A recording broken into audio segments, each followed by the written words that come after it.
Tonight, a very special episode of The Sit Down. Politics is over, and it's stupid. And all there is to talk about is movies, movies, movies, movies. Join Mike Racine as he joins two titans of film critique, Will Menaker, Stavros Halkias. Let's start the show.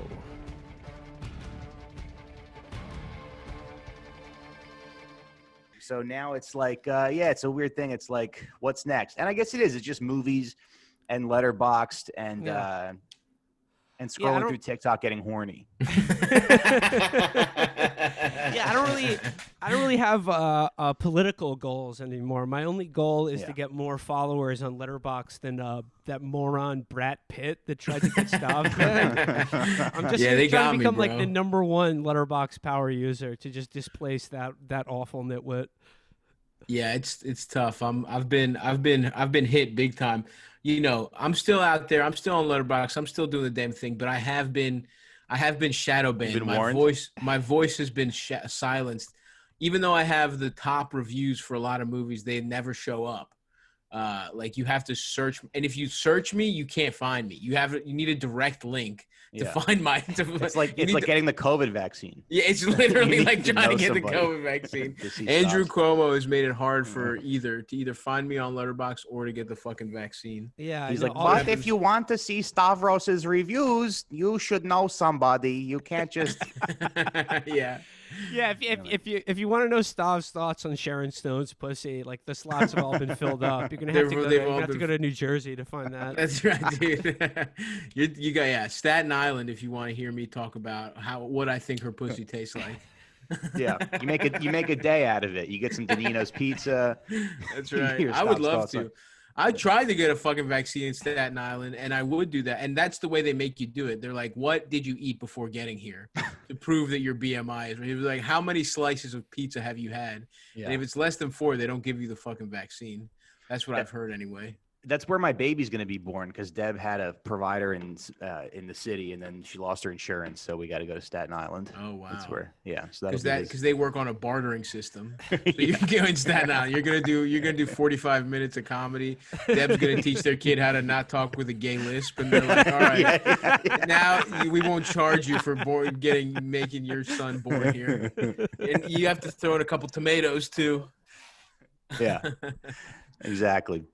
Well, so I guess I don't know, boys. It kind of feels like lockdown is coming to an end, sort of slowly. People are getting the vaccine, and this fun little time in our lives might be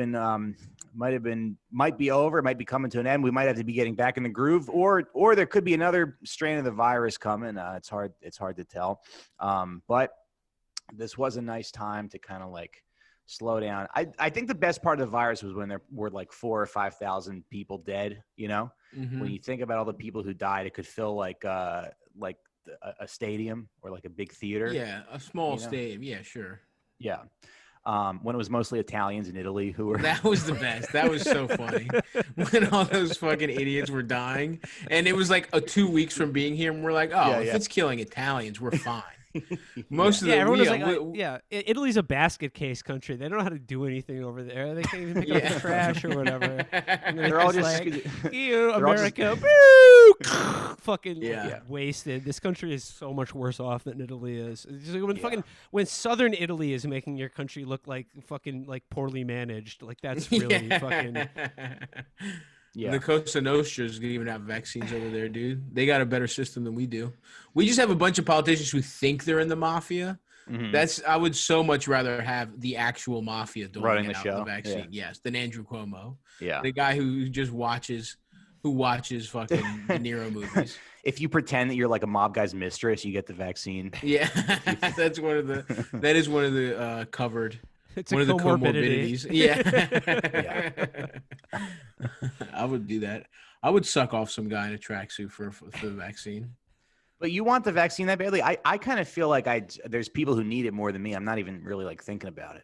I'm very fat though, Mike. That's the difference, you know. Right. I'm pretty fat, and it also you're right about it feeling like it's over. I mean, I feel like even if even if scientifically it shouldn't be over, everyone's going outside in the summer, right? Yeah. There's no way we're not going outside in the summer. That's happening one way or the other. Right. And then if you try and cancel something in October of 2021 because of everyone's going to be like, no, I don't give a fuck. Everyone, it's like, it's just, that's what's going to happen. You know, it's like, I know that's what's going to happen because like, it's gone from people that are just like, you know, they're at the very beginning, it's people that just are like, fuck the government. They don't know what they're talking about. They want to be, you know, contrarians.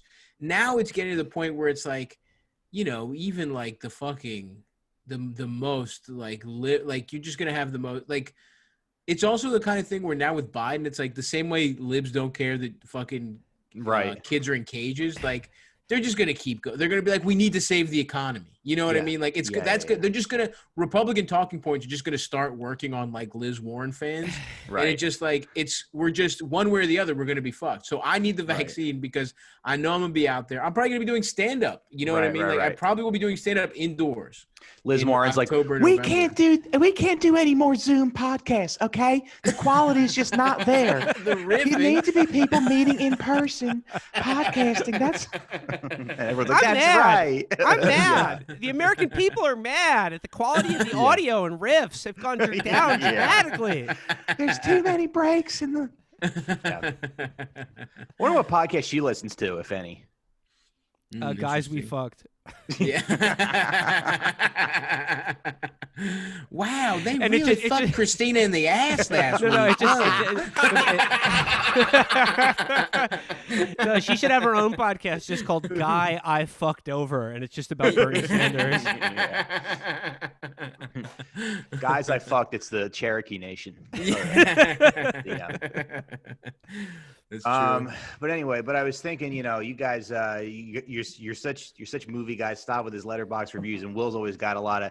You know, I feel very lucky that I can pull out my phone and text Will Menaker when there's a movie I'm thinking about watching, because he always has good. I watched Hard Times recently because both my father-in-law. Yeah, it was very good. Yeah, I mean, not much really happened in the movie. What's Hard Times? Who's in that? Okay, it's Charles Bronson and James Coburn in Walter Hill's first movie about like illegal bare knuckle boxing in the Depression era South. So hell yeah, that sounds pretty awesome.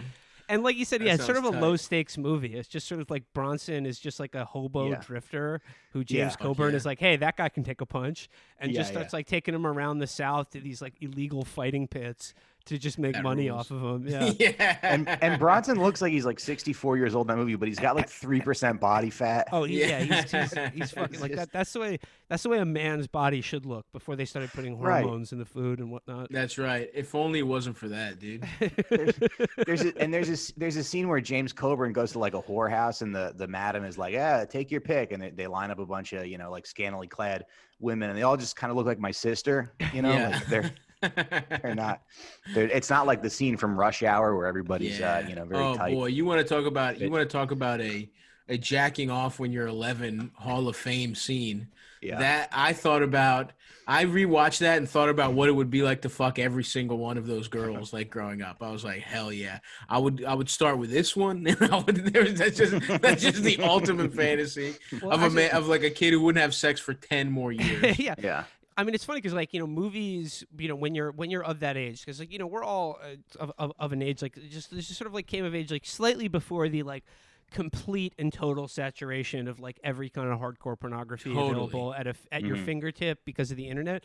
So, like, when I was growing up, like, movies, like, R-rated movies, if you could get one or sneak one by your parents or whatever, were like the only way that you could see like nudity, like bush or tits, and like that was like, you know, your first experience, you know, sort of being initiated into that world. And I guess I'm wondering, like, do you guys remember like the first time you saw tits in a movie, like when you just got like sprung as hell? I think it was Titanic. Yeah, me too. It was Titanic because I did not. My mom was strict in the things she understood, so she understood movies, right? And later, like a couple years later, when the internet, like my mom learned the internet late, but there was like 3 years where it was a fucking bonanza in my house. She did not know how to use a computer. I'm on like, when I was like 14, I had jacked off to the most foul shit to the point where I was getting bored. Yeah. I was getting bored like the way like a fucking, divorce, like a 50-year-old fucking sex addict was getting bored. And I was getting so loose with it, I wouldn't even clear the cookies out. I was like, my mom doesn't know shit.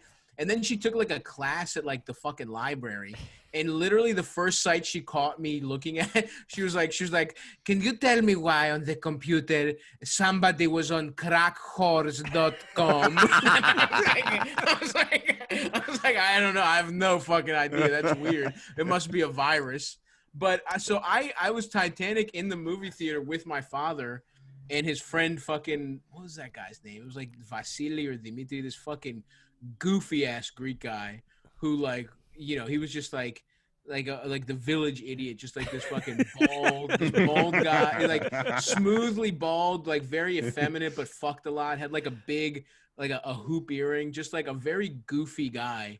And him and my dad took me specifically to see breasts in the movie theater. Like that was the night. They made you sit through a 3.5 hour movie. Yeah, literally, dude. And I was like kind of pissed. I was like, damn, this is like a long movie. But they were like, and then he was like, it was a good movie. It was a good movie. He was just talking about it. But the whole reason we saw it was to do that. So yeah, it was.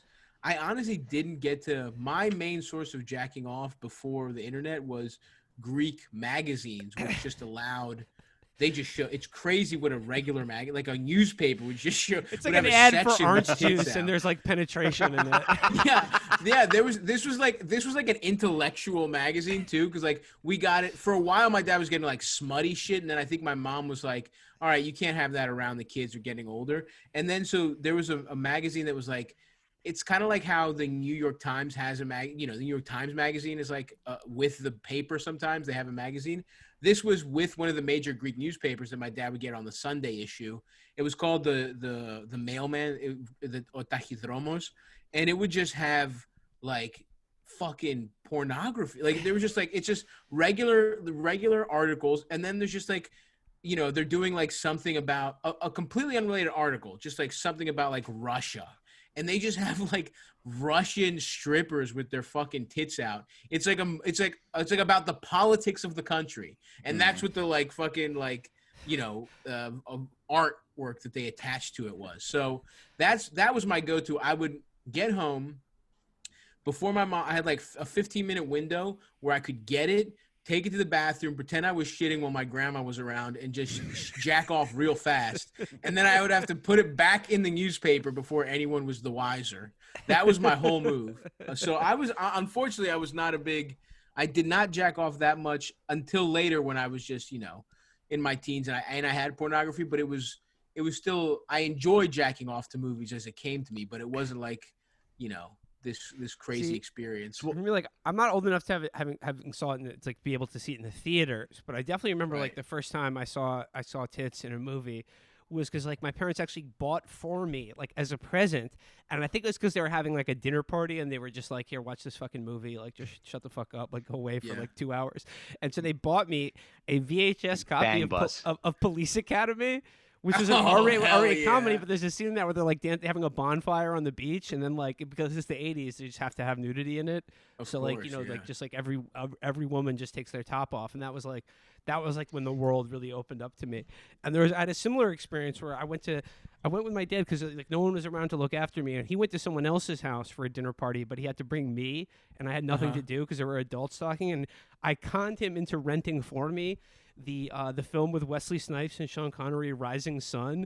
And I was it was based on a Michael Crichton book, and I wasn't like that interested in the movie, but I just knew that there was like tits and bush in it because you hear through like the sort of like the whisper network of your friends and shit. And like that was the first time I saw a pussy in a movie, and it's like on screen for like a half a second, but it drove me like insane, like just why, like just like my mind was fucking gone, man. I've never come back from that. Fuck, that's so good. Yeah, because my mom wouldn't let a lot of shit slip. I jacked off to like PG-13 movies. Like I would jack off to movies where it was like I jacked off so much to the Elijah Dushku in The New Guy. There was a scene, I think, where she's trying on a bikini and her tits bounce. And literally, I would just like rewind that moment of her tits bouncing and jag off.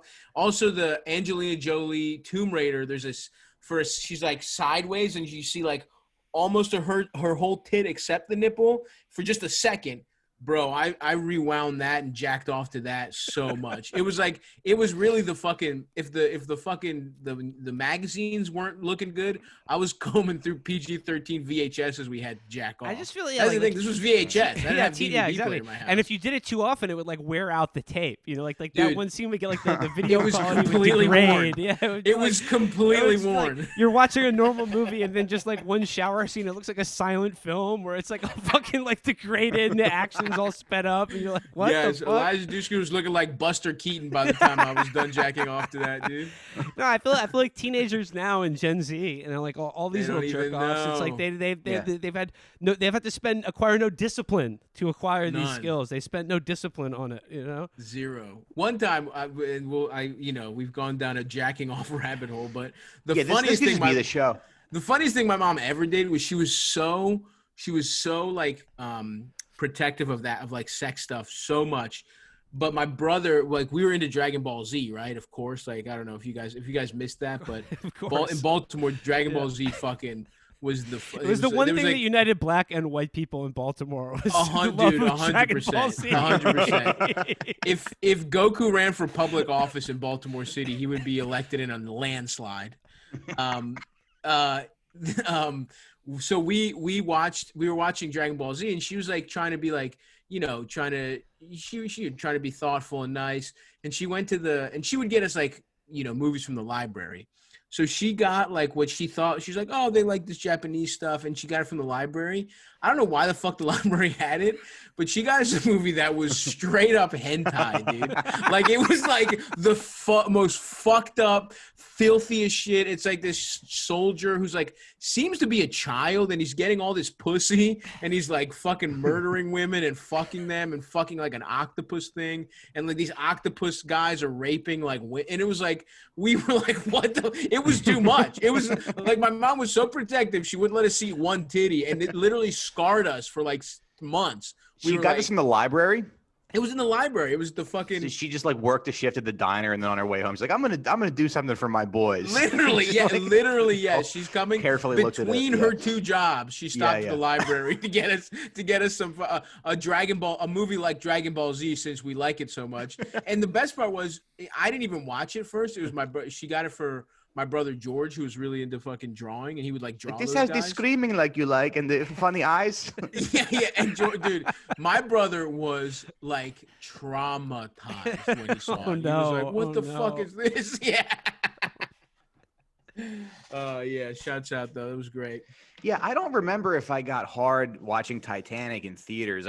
I wish I had some Blue Chew back then. You know what I mean, guys? Yeah, of course. Today's show is brought to you by Blue Chew. Are you a 10-year-old with erectile dysfunction? With a soft dick like a fucking bitch. Are you sitting at the East Point Movies 10 with your father and his fellow contractor friend Vasily, and you're the only one who's not hard, and you're embarrassed because these two 40-year-old men are pitching hard-ass tents, and you're sitting there 11 years old with nothing? Well, then, boy, do we have the product for you guys. BlueChew.com.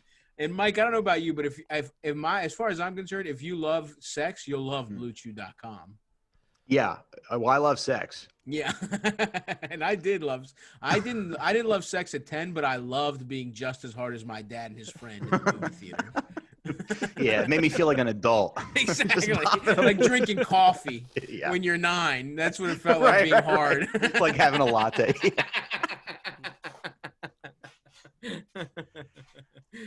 Yeah, it's weird. I don't know if I have a lot of these. I don't know if I have a lot of these memories. I don't know if I jacked off to that many.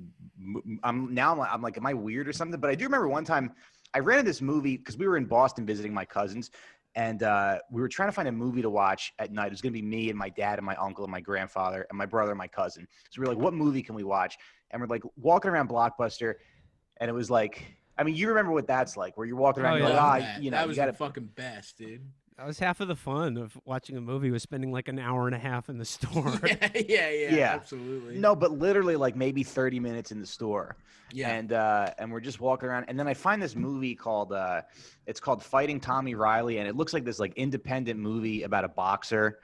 So I'm like, all right, why don't we watch this? This seems good. And my brother and my cousin were like, oh, this is good. And then the movie, it's about a guy who's a boxer, and this overweight guy starts training him. And there's all these innuendos that there's so many innuendos that the guy's gay. The fat guy or the boxer? The trainer guy. Yeah. But the guy, Tommy Riley, the main character, is like ripped and like sweaty the whole movie. Yeah. There's all these innuendos where the guy's like, oh, I really like training you, Tommy. And then there's a scene where he's the trainer's like massaging the guy, and he's like fat and sweaty, and he starts whistling Danny Boy, and there's all these close-ups. There's all these close-ups of him like massaging the guy and like that's awesome, getting like rubbing his thigh, and stuff. And so I'm just watching it, with my my like teenage brother and cousin, my uncle, my dad, and my grandfather. We're just watching this old man give this guy a massage. And my grandfather's going, oh, he's a big fat gay. Oh, he's a big fat queer. Well, this is it. So it's just intensely embarrassing, watching a movie with family members experience. I mean, like this gets into what movies we'll be watching during quarantine, and like some of the ones that one of the ones that I watched very recently that like just held up spectacularly well. Like fucking one of the best American comedies ever made is Election, and I saw that movie. Yeah.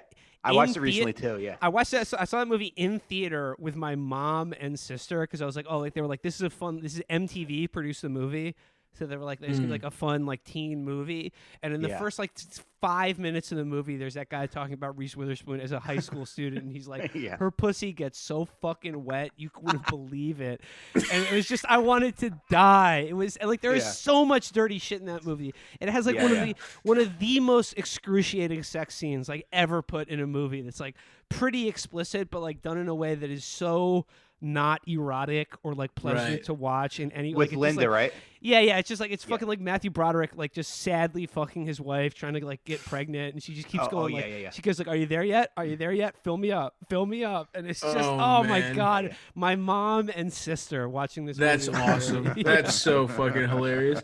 I've never seen that one. I'm gonna throw that one. It's on the fucking list. fantastic. It's really so great, good. It's so fucking funny. Like it explains like it's basically a satire of American politics, but it really does, like in Reese Witherspoon's character, like the Tracy Flicks of the world have won, just conclusively. Like their victory over the rest of us is so complete now that Letterboxd is all that's available for us. Yeah, that's it. Well, we're being chased off that. Yeah. Well, there's a weird thing with the casting of that movie where that woman Linda is very kind of like, I don't know what it is, but it's the type of casting where you don't really see it nowadays, because it's like they're kind of trying to say that she's like ugly because she's got kind of a weird face. She's like weirdly attractive, but I don't think they would do that nowadays. I wonder what the call sheet looked like for that character. Semi-ugly woman who's still bitch. fuckable. Yeah. No, she is. Well, I mean, it was like Linda, kind of hot. Linda's the one he tried. He has like an looking. aborted. He has one glimpse of like a way out of his like utterly miserable trapped life is like having an affair with his best friend's wife, who like the best friend who had to like leave town because he should fuck the high school girl, and then like I just. So like he has this like aborted attempt at having an affair with this woman, and it's just like she's set up as being like just better looking than his wife. That's the bar they had to clear. Yeah. That's funny. Yeah, I haven't seen that one. I have an experience that should have been mortifying, but ended up being like the best, honestly, maybe the best bonding experience I've ever had with my grandmother. Is that it started off wrong, right? Like we're watching, this is a total, like I'm a little kid. I'm like not little, but like I'm getting older. It's like finally my turn to pick the movie, and I want to watch something that's like, I'm a because like that's right at the age where I'm like, I know I want to do comedy. So I'm like watching every comedy that's coming out. How old are you? I don't know. It was the movies. There's something about Mary, right? So whatever that was, however old I was, I don't remember. and I make my family.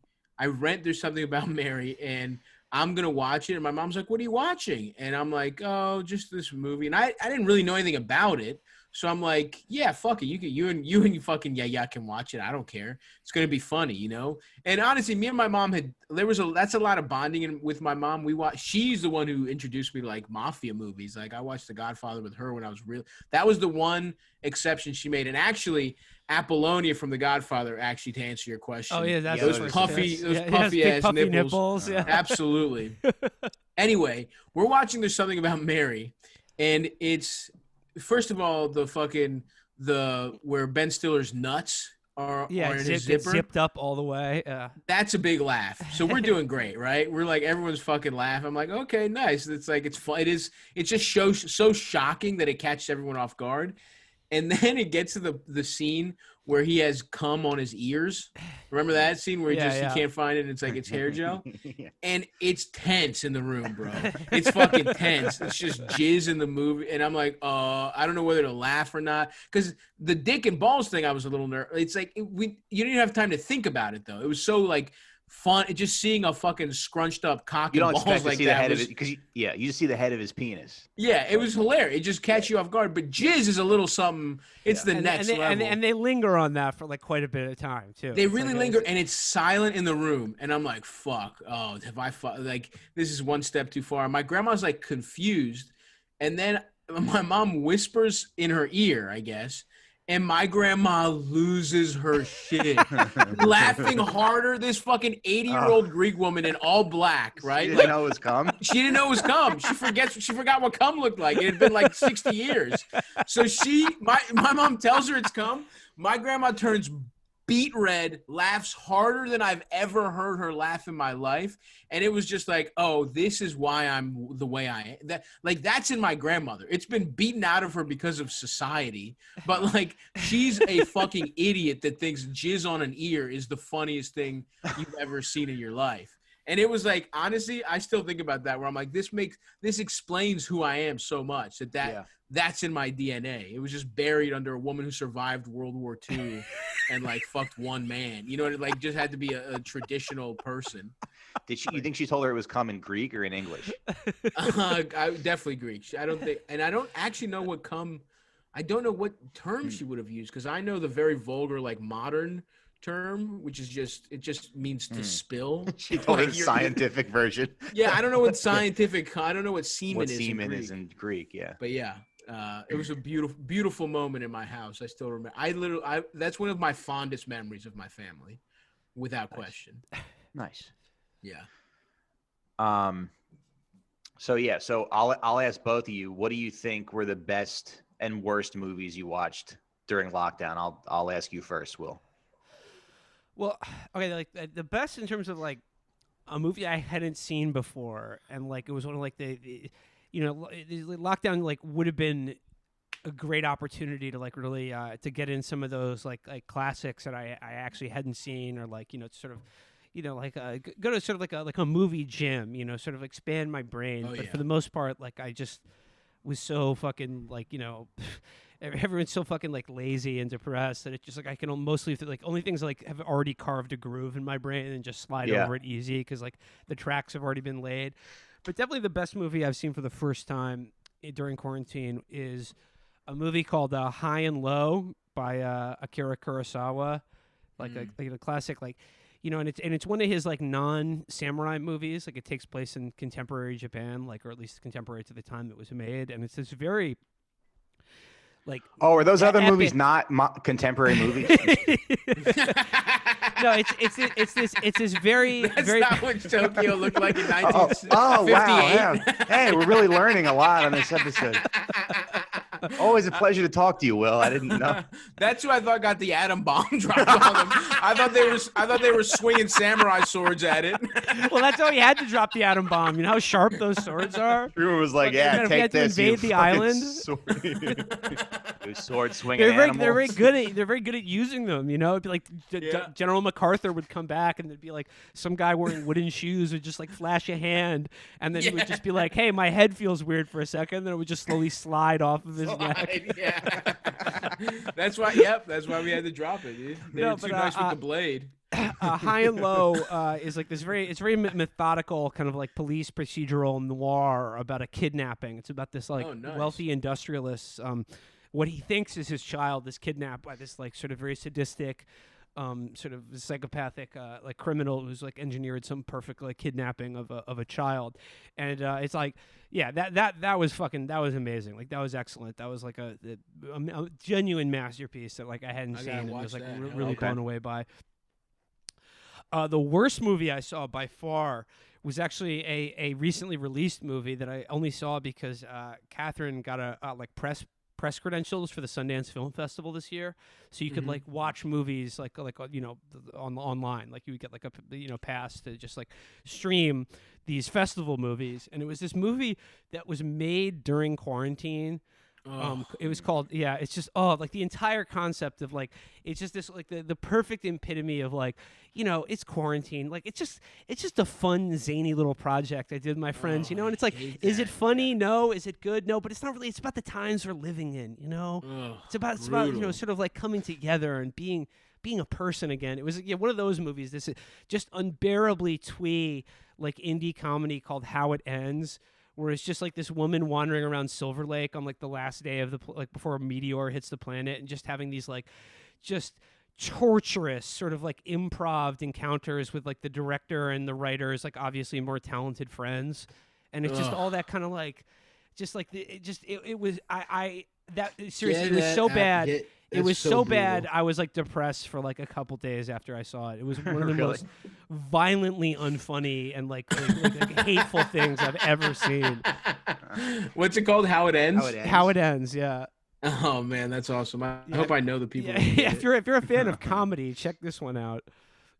Oh, there's something on Netflix that's like a post-apo. It doesn't seem like it's not that. Yeah, this is like not in theaters yet. It's only like it was a Sundance Film Festival movie. Gotcha. Whatever. I don't give a fuck. Actually, I just realized I don't fucking care. But that sounds horrible. Yeah, dude, it's fucking. I gotta check. I've been meaning to watch more Kurosawa. I watched Throne of Blood early on, and it was so fucking good. Yeah, and I've been meaning to watch a lot of his shit. It's tough, man, because Jimbo's great. If you get a, I'm just gonna fucking crush his shit because he's on HBO Max and I have the Criterion shit, but it's tough for me, dude, because I honestly was not a big like the whole reason I went into the movies is like I really have not seen shit like before.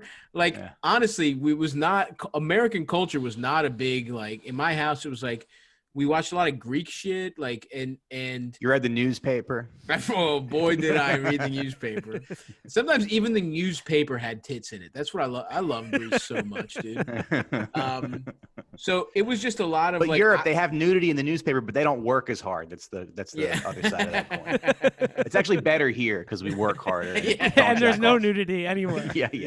Guys, there is no nudity in movies anymore. Period. Like R-rated movie. There is no sex or nudity at all in movies anymore. It's gone. The tradition of every comedy needs one scene where there's tits and action movie. Right, and action movie. And it pisses me the fuck off. I am gonna mark my words, boys. If I ever make a movie, there's gonna be tits in it. Okay, that's a promise. For a long time, there was no nudity, so you only got like I guess a short window, right? Like a the couple 70s decades, and 80s. Yeah.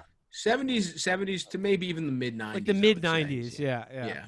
Because, like mid-90s, you could throw in a movie like Wild Things, and then it's just like, like not only their nudity, but it's like Denise Richards, and she's naked for like quite a bit of it. Yeah. Respect. Little did we know that was going to be the end. Yep, that was it. That was the high water mark. Wild Things. It really might have been, dude.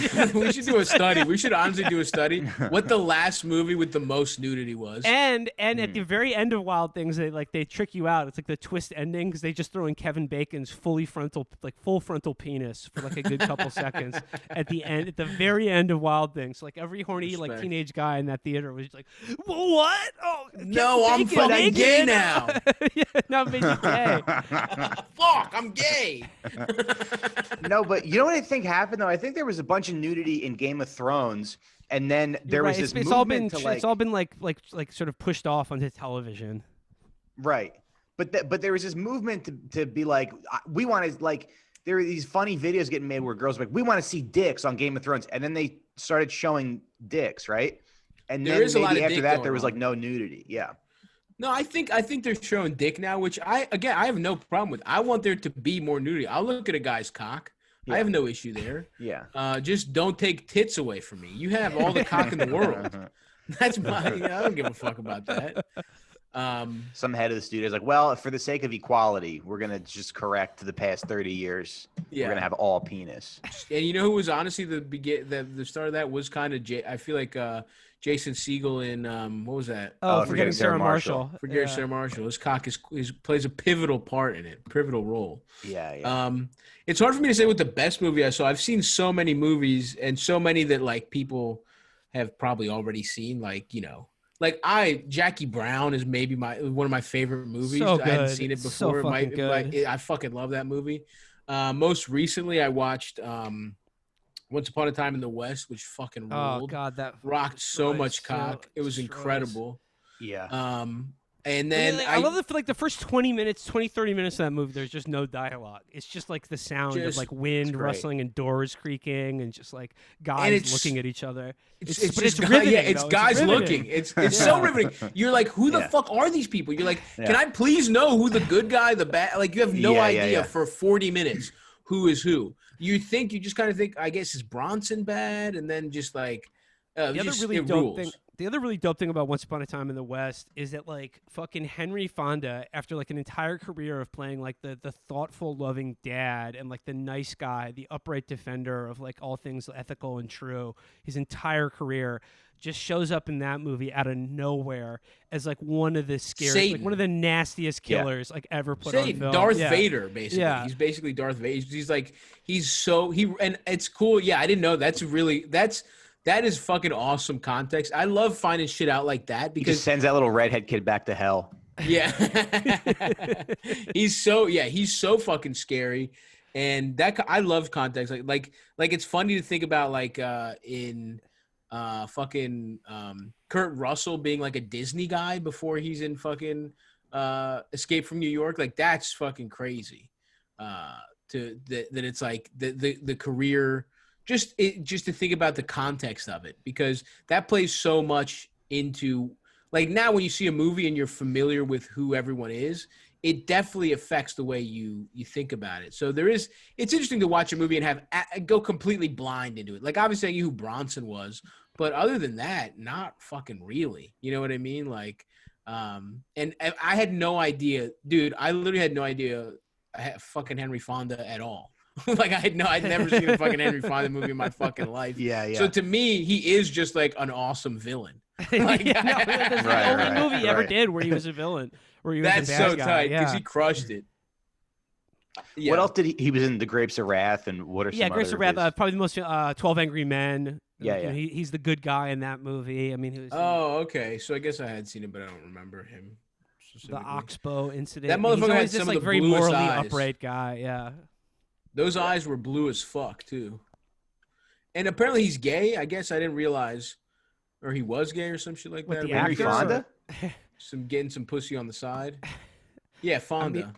I don't know about that. I mean, famously, he's the father of Peter and Jane Fonda. So yeah, but it doesn't mean he can't get doesn't mean anything. He can't get a little cock on the sneak. Yeah, I'm having a kid too, Will. Yeah, you see that mustache, Will? You know, it doesn't mean anything. I thought your review for Once Upon a Time in the West was really funny. You said it's about a lady whose pussy is so good she becomes the mayor of a town. That's what happened. That's what happened. Yeah.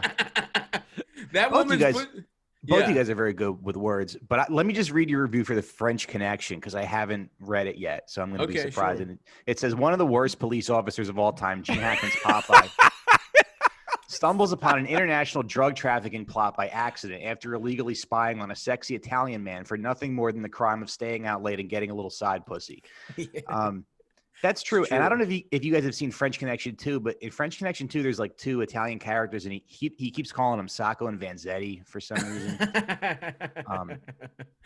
I love it. During the course of the film, Popeye loses a geriatric Frenchman on foot, murders one innocent person, is arguably responsible for the death of at least 2 others. Yeah, there is that scene where he goes into the bar, right, and just starts like yelling at black people who are just trying yeah. Which Popeye Doyle is like source, NYPD Hall of Fame. Yeah, Hall of Fame NYPD guy. At the very end of the movie, he fucking like when I first saw Friends Connection, I was like, it was like one of those movies that everyone like talks. Like my dad was like, oh, it's like one of the best car chase, like one of the best action movies ever. Right. Like cop thriller.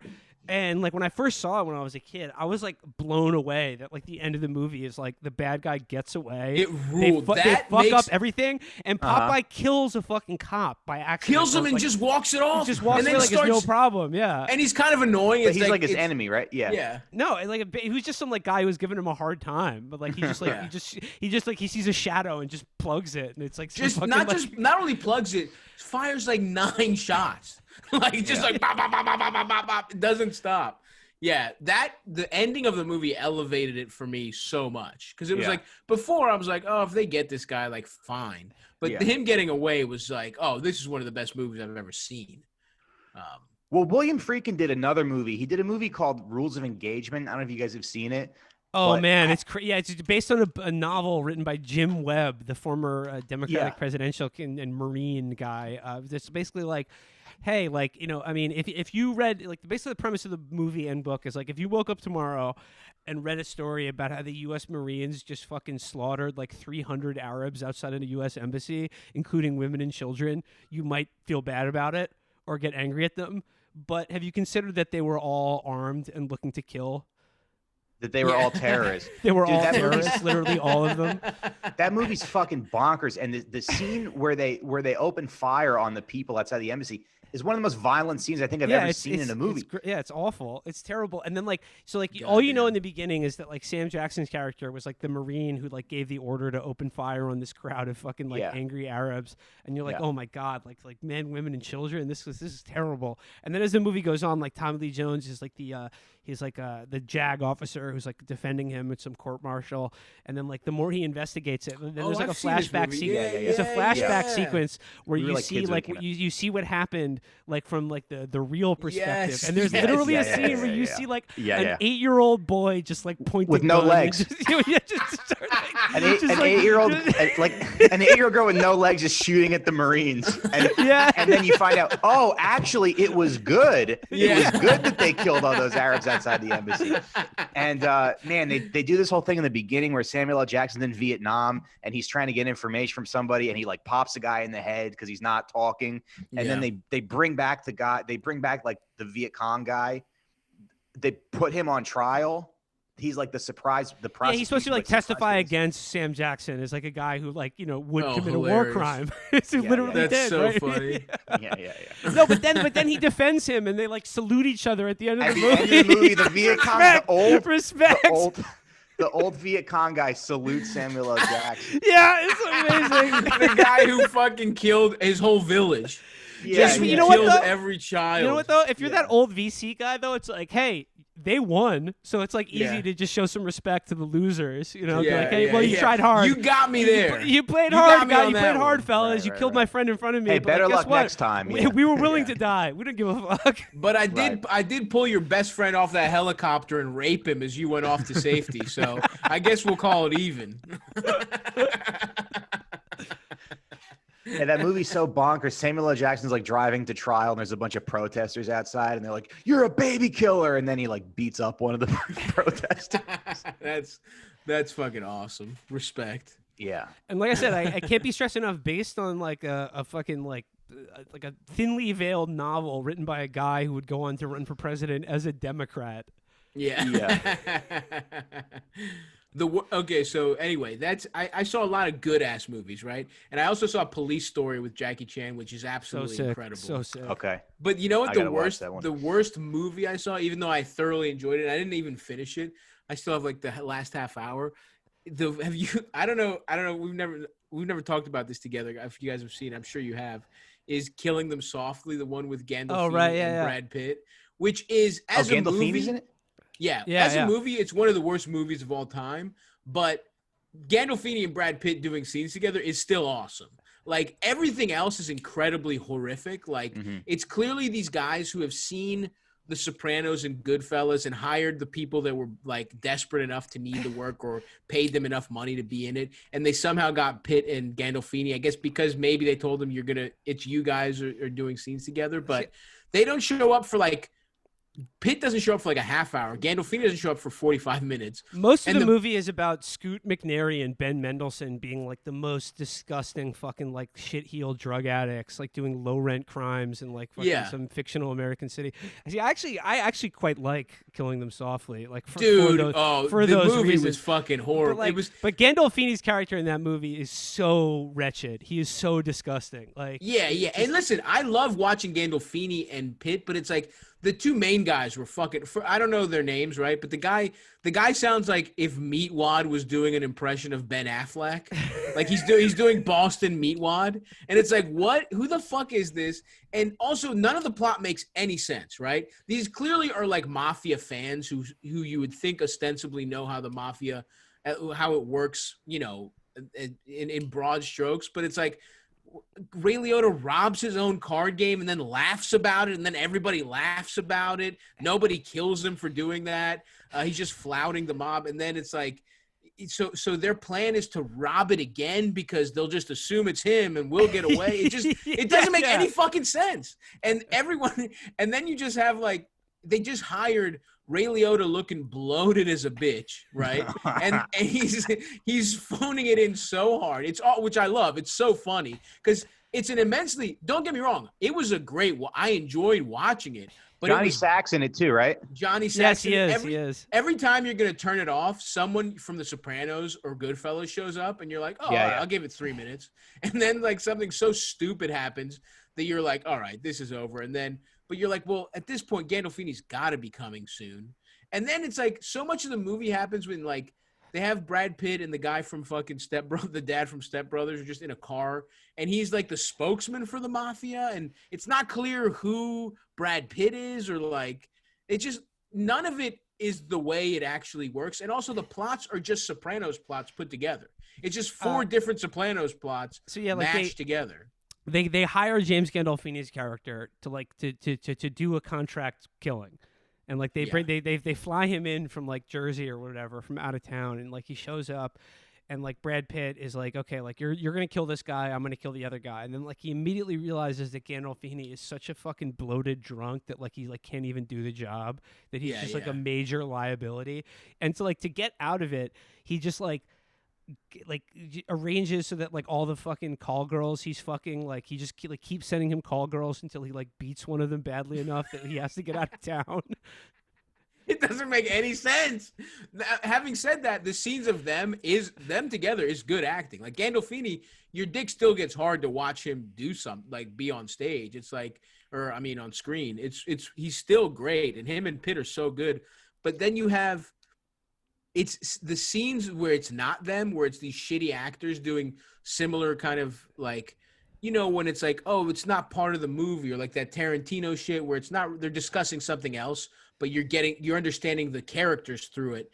In the hands of actors that good, it's awesome to watch, you know, Gandolfini and Brad Pitt go on a fucking tangent.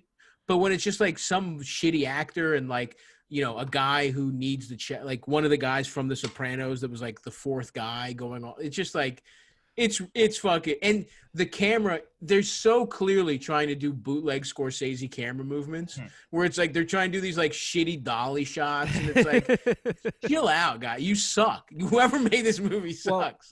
Well, I mean, this is a connection. This is a movie recommendation for you. I mean, if you didn't like Killing Them Softly, you should give a chance to a movie called The Friends of Eddie Coyle. I love that movie. Oh yeah, they're both based on novels by the same guy. And The Friends of Eddie Coyle is like the same author, but like it was made in the late 70s, like late era Mitchum, like bedraggled looking Robert Mitchum, and it just like it just captures like that perfect like sense of just like absolute fucking desperation of people who have like been in crime for like 30 fucking years and have like nothing to show for it. other than like just jail sentences and just like a shattered body, and it's just and like this. Everyone is so ugly in that movie too. What I love, there's one hot guy in it. You know what I mean? It's like everyone else is horrible looking. His wife is one of the most horrific dogs of all time, and it's like even the main guy. What's his name? Will? Robert Mitchum. Robert Mitchum is a brutal looking guy, bro. He looks like his face is all sunken and he's got like elf nose and shit. Like he's got that like basset hound face where it's just falling off of him. Yeah, that's a good one. And to be clear, I loved the movie. I loved watching the movie. Like Killing Them Softly was an incredibly fun watch that I suggest because it's the perfect mix of like shit I love, which is a horrible movie done horribly, and shit I like, which is some of my favorite actors just having scenes together, and people get fucked up, and there's like, but also it's like there's some hilarious special effects that make no sense. They beat Benny from The Sopranos is like one of the guys, and he beats up Ray Liotta, and they shoot it like it's a Rocky movie. Like it's like the way they shoot it is like a boxing match where he's like, come on, and it's just like it's one incredibly sad old guy just getting the shit kicked out of him in a parking lot, and like he just keeps saying, "Ow, ow, oh god!" He just keeps trying to get up, and it's just like this pathetic, bloated guy just getting it rules. Up. Yeah. I changed my vote. That's the best movie I saw, actually. Pretty honest, I just changed my mind talking about it. Nice. Thanks, man. All right, cool. So I guess before we wrap up, I wanted to talk about this. Stav, we all know that you're getting a ton of pussy off of every social media app. Because I hope Letterboxd has been good for you. I don't think I fucked off. That's what started the whole problem. I was on Letterboxd soliciting pussy, and a bunch of people got mad, and they started reporting. No, me yes, after. you can't do that. You can't betray any evidence of being horny while watching a movie. I like know. Letterboxd is Fucking only nerds. it's only for people in 2021. Only watching a John Wayne movie from 1956 and getting mad. Like, y'all, we need to talk about this. Like, what the? Oh, wow, you cracked the code on this one. John Wayne movies produced in a different social context than today. Fucking genius. Oh man. And then you said, like people, as you said, stop using AAVE in a way that would be embarrassing to, like, if you were alone by yourself saying it, let alone in front of a black person. 100%. These people who have literally do not have black friends. There is no chance. There's no chance any of these people have. There are no black. I'll put it this way: there's no black people that respect them. I will put it that way. Like they think they might have a black friend, but they don't have like any kind of actual relationship.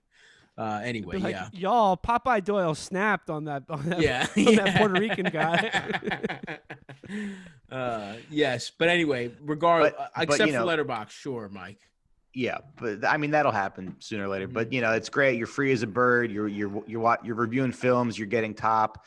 For people like me, and Will, I don't know if I can speak for you, but for people like me, when my wife decides she wants to watch a movie, she starts Breaking Bad, season 4, episode 10, because she started watching it, and we started dating back in 2015, and then she decides that she wants to pick it back up, even though when we started dating, she would put on, I would watch her fall asleep before the episode was over.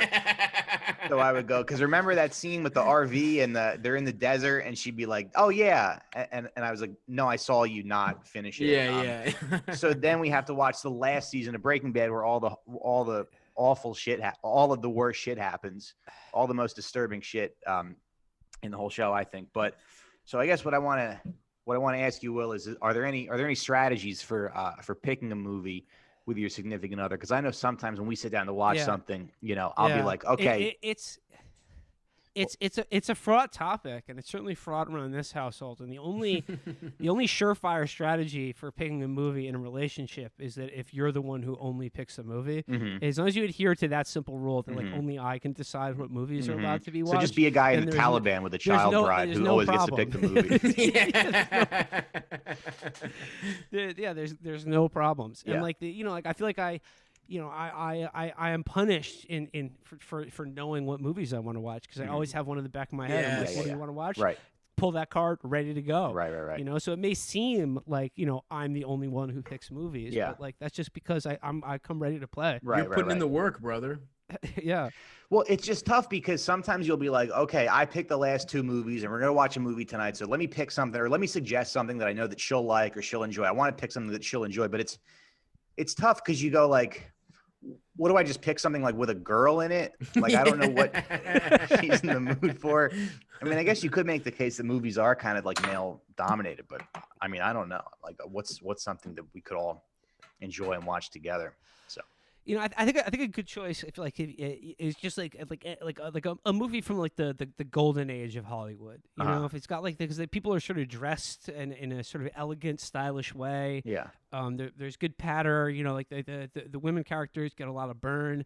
So if you like watch one like one of those classic like romantic comedies or you know, like films of that era, I think is a good choice because you're watching a good, like beautifully made movie that has, you know, female tendencies in it. Yeah. So and could be enjoyed. Female tendencies. Casablanca got female tendencies. You know, I just realized you guys were telling stories of being hard in movies, and I didn't have one. I felt left out. But I did when I was 14. I went to see Shrek with my 8th grade girlfriend, and I did get hard in the theater, and then I got a little handsy, and she broke up with me a couple days later. So I am able to get hard in a movie theater. That and 2 more. The next Karate Kid with Hilary Swank. And the Jeff Daniels remake of 101 Dalmatians. Yeah, you were stiff. You were hard as shit to that one. Because there's like a sex scene in that with Jeff Daniels and whoever the lady is. No, he fucks Pongo. That would be awesome if they fucked the dog and then in the what's the Cruella? The Cruella movie. Yeah, the pussy licked by a Dalmatian. That would be awesome, dude. Yeah, that's the fucking origin story. She likes getting. She loved dogs until a Dalmatian forcefully ate her pussy, and then she was like, "I have to kill all of them." Yeah.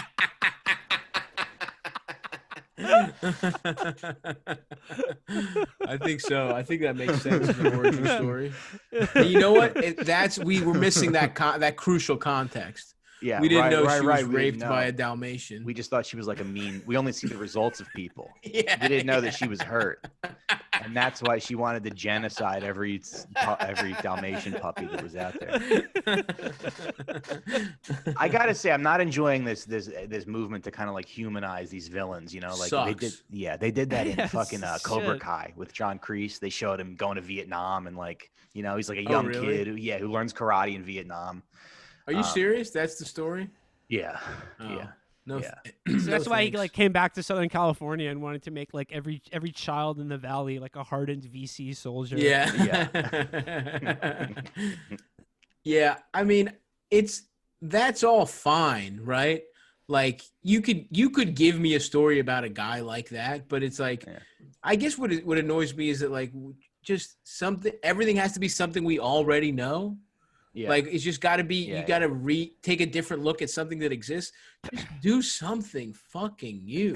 And I know that's not like a fucking, you know, I know I'm not breaking any fucking ground here by being like, but it's just so weird that everything has to happen within like the Marvel universe. Like it just feels like we're getting close to the point where it's just going to be like, you know, like WandaVision is just like they're like, oh, it's like I watched that show out of curiosity. I have no idea what the fucking point is. Mm-hmm. Like, why does it exist? What's the idea? Like, okay, I guess the actors want to try doing something, and I guess it is more challenging for Elizabeth Olsen than just like, you know, being in the Avengers. She pretends she's in, you know, a 50s sitcom, then it's fucking, but it's just like, why? 60s sitcom. Yeah, exactly. And then it's like Malcolm in the Middle. It's just like, all right, fine. It is, I guess she gets to have a little bit more fun than standing around and fucking pretending to shoot fucking magic in a huge green screen. But I don't. It's just so yeah, weird. like I mean, was like was the culture like overwhelmingly dying to know like the story behind Cruella de Vil? Or, like, we fucking get it. Like the fucking like the I said like you never know anyone's story until like only you encounter them like as they got to you and not everything that led up to it. So like here's a prequel to the Aristocats. Yeah. Shows you what the bad cat in that movie. Mufasa actually molested Scar when they were kids. That's why he's like that. I am looking forward to seeing Will get demonetized on Patreon for this episode. Like, did you talk about a dog eating Cruella de Vil's pussy? And then you just laughed. But no, I don't think. This is fun. Yeah, this is good. This is a good app. This is fun. I love movies, y'all. Oh. I love movies. Me too, brother. I'm sorry, right there with you. I sucked all the momentum out of the show. No. Saying how fun. Fucking idiot. Fucking idiot. You idiot. We're not having a good time. Oh, we're having so much fun. God damn it. Fucking idiot. I'm a fucking idiot. That was the show, honey. I'm so fucking stupid. I'm so fucking stupid. I'm so fucking stupid. We're going to die on Staten Island. I can feel it. Go away. That baby's going to be born and die on the Staten Island. I just leave in the rain. I write her a note and just send her my $50 on Patreon every month. That's right to her. You'll be taken care of. Patreon, this sort of thing, you'll be provided for. When your husband kills himself after making a mistake podcasting. It's like when you go to the can. I don't function very well as like the point person on a podcast. I'm kind of realizing when I have to it's not my best, but I'm glad. I think you're doing a great job, Mikey. Thanks. Okay. Well, I guess we have to wrap up in a little bit. We're at just over an hour. I did get a text from Tom Takar, and he said, "Holy shit, this is crazy. They shut down Reddit. LOL." So I don't. Let me just. Thank God. Yeah. That would be awesome, but I don't think that's true. Yeah. I don't know. I don't know what he said. All right. How are you going to shut down all of it? No, it seems it's still there. Yeah. Well, it looks like I'm not the biggest idiot on this show, huh? Yeah, fuck you, Tom. It's Tom Takar. Fuck you, Tom Takar. You fucking idiot. They're censoring free speech because they said they shut down the child pornography and heroin buying subreddit. Yeah, I get a text from my mom like, "Did you hear about this? They're limiting speech from conservatives on Reddit. What's next? Is your podcast next? Maybe." Fuck. Cool. Well, guys, I'm gonna make in the description. I'm gonna make a list of all the movies that we talked about so people can check those out. Anything else? Any more recommendations or any final thoughts? Go ahead. I mean, I have a ton of recommendations. I've been watching a lot. I watched some John Wayne shit. I'm really on a little movie grind, but I don't know. I would just say take the opportunity to watch as many fucking movies because you're right. It does feel like we probably are going to have to fucking start going outside. Yeah. I'm not. I don't think I'm ready for it. We gotta go back to work, I guess. Which I'm not. Yeah. I got to start thinking about my career and stand up again and doing spots. Ugh. Having to do stand up is going to be horrible. I love this life of just watching movies and doing yoga and growing a bald ponytail. Me too. I'm like, did I want this bad enough? I know that's have like a normal life. I know. Fucking sucks. This is so much nicer. Going to bed at the regular time every night is so great. Waking up nice and early. I'm watching people do these like horrible shows in like Florida or whatever, and it's like, but you do those shows because you'll do a good show at some point. The bad shows aren't fun. No. So I don't know. Anyway, Billy, you have anything you want to say to the people on the way out? Yeah. I got like two final movie recommendations. These are 5-star certified bangers from my quarantine selection here. First of which, this is a longtime favorite of mine. One of like the underrated Scorsese movies that no one really talks about, but it's one of my absolute favorite movies of all time. Goodfellas. The Color of Money with Oh, Paul I Newman and love Tom The Color Money, Cruise. dude. It's just That- such a fucking great movie. Great movie. It's just like just Tom Cruise at his absolute best. Like before he was like the megastar that he turned into. It's like the movie is like low key sort of about Paul Newman. Is like the sort of like the legend that he is. Like the movie's about him teaching Tom Cruise's character how to act, basically. It's awesome. And it's just such a fucking like it's a feel good movie. Like I was feeling depressed because I saw that shitty Sundance movie, and I watched that movie to like pull me out of it. And it's so And cool the other- too. Sorry to just to talk about that for a second. It's so cool too, and it's so cool. I watched it before understanding really Scorsese. Like I watched it back when I worked at Blockbuster in college just so I could get free movies, and I watched like every Scorsese that I could. And I didn't understand at the time, but it's like because that's also like a sequel of a Paul Newman movie where he played the Hustler, where he basically is the young, and it's so. It just is exactly that, where it's like the context of it is, and it's so cool to see Scorsese, who's clearly such a fan of movies and cinema, and him directing this sort of like almost passing of a torch type of thing, which is the characters are doing it, and the meta, thing of it is that the actors are doing it was so fucking tight. I got to tell you guys a story. Go ahead, Will. Oh no! In my last 5-star review, I guess just to credit Stav and his Greek heritage, the film Z, yes, by Costa Gavras, the great Greek director. I'm about to rewatch that actually, which is about about the very real military coup that happened in Greece. The junta that happened in Greece from 67 to 75. That everyone just kind of like, like half of Greeks are fascist.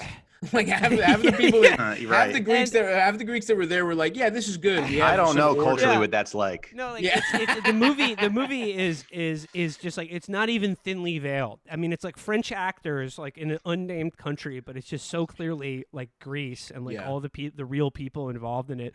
And I just say it's a very good movie to watch now because like it has like one of the best movie endings of all time. Because like spoiler alert here, at the very end. It's like you feel the way I'm that taking we all my earbuds felt out because I forgot. I actually didn't watch the whole movie in high school. So like you feel you feel. I'm not going to spoil anything. You could put the earbuds back in and stuff. But like at the end of the movie, you feel for a second there, like we all did, like after the Nevada caucus, because like the last scene is like a guy running up and he's like, "We've won, we did it." Like there's finally a real revolution. Give me a thumbs up when this is over. we finally won. The real revolution is happening, and then like it just cuts to the end thing, and they're like end title credits. So they're like the election was canceled, and now it's illegal to listen to music or read books or anything. Yeah, it's just like it's brutal fucking ending. Right. It makes you think. I mean, there's fascists everywhere, so it's not just the CIA doing this stuff. I mean, we needed help from other people. I'm literally getting a Skype call from. I have to go to therapy. Okay. So, but this is a great one, boys. I'll email you the file, Mikey. Okay. Will, can you stick around just because I want to get a list and I just want to tell a story? Yeah, sure. All right, boys. Sorry, I'll talk to you soon. No, sorry, I'm Will. sorry. I forgot. Sorry, Will. Sorry, Will. I'll see you guys. I just keep you here for another half an hour, like I'm the. Yeah, it stops recording. So let me just get a list of the movies that we talked about. So it was Election, Color of Money, Killing Them Softly, High and Low, Yojimbo, Z by Costa Gavras, and then maybe like some weird movies. Hard Times, Throne of Blood, that was in there. Yeah. Okay. Throne of Blood.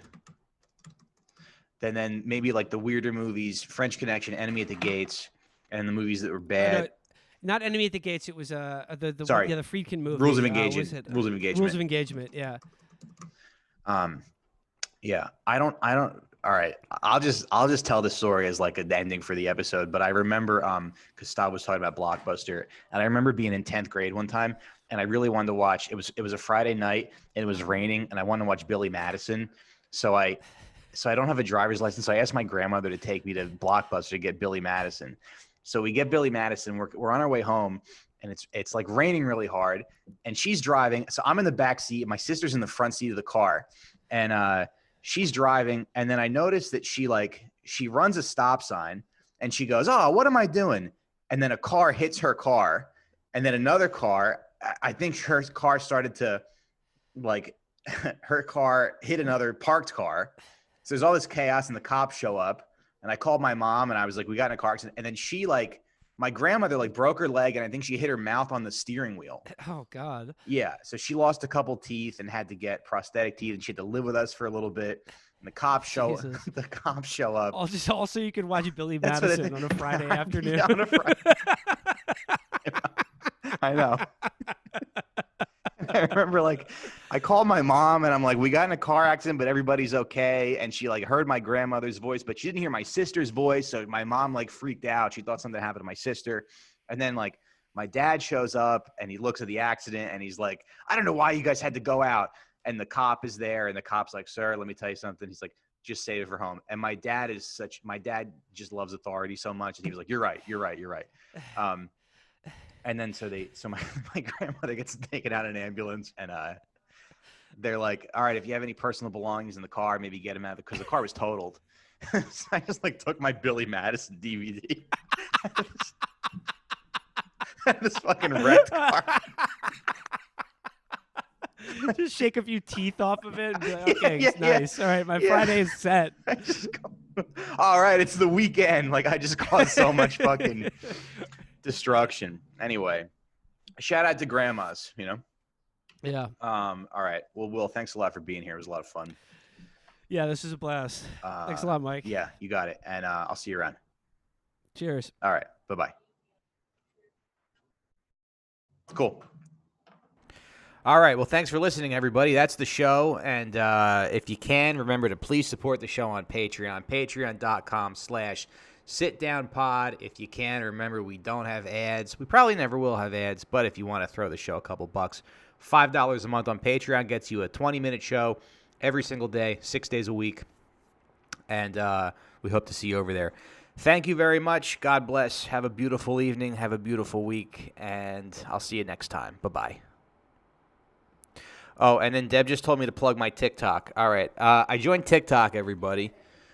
A lot of you are like, you know, you're too old. That's the app's for kids. It's not. There's plenty of people way older than me, actually, who are on the app and having a good time. And I actually really like it. I'm having fun. I'm enjoying a new social media. I missed the boat on every other social media in my career, so I'm hoping to catch this one. And it's fun. I'm Mike Racine on TikTok. And then if you can follow me on social media, you know, Racine Mike on Instagram, Mike Racine on Twitter. Come on, I got to buy my baby a bunch of stuff. And we got a mailer for our condo building that said, oh, we just sold a unit in your building. And it's a unit on our floor, and it sold for almost $1 million. So I'm thinking about calling them tomorrow and being like, keep this fucking garbage out of I can't afford this shit. So keep this crap out of my mailbox. Anyway, thanks again. See you next time, folks. Lots of love. Is that a thing? All right. Bye-bye.